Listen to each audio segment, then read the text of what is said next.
నాకు ఒకటి అర్థం కాదు ఏంటంటే, నిన్న సుమన్ అన్న డిఫెండ్ చేసుకుంటున్నాడు అతన్ని. నిఖిల్ ఏమొచ్చి సుమన్ అన్నని తీసేపోయాడు.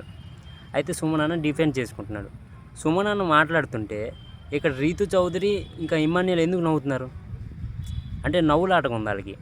అంటే సుమన్ అన్న అతని పాయింట్లు అతను చెప్పుకున్న అది నవ్వుకుని ఎలాగున్ని ఏమున్నాయి అతని పాయింట్లు చెప్తున్నాడు.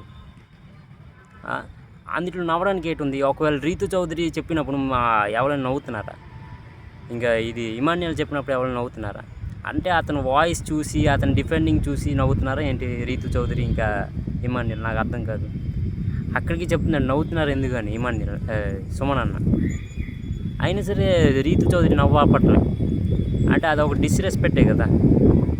అతను సీనియర్ యాక్టర్, అతను మాట్లాడుతున్నాడు. అతని మాటలకి మీరు నవ్వుతే అది డిస్రెస్పెక్ట్ కిందే వస్తుంది. అంతే రీతు చౌదరి డిస్రెస్పెక్టెడ్ సుమన్ శెట్టి అన్న. ఇదే డిస్క్రిప్షన్లో రాయబోతున్నాను.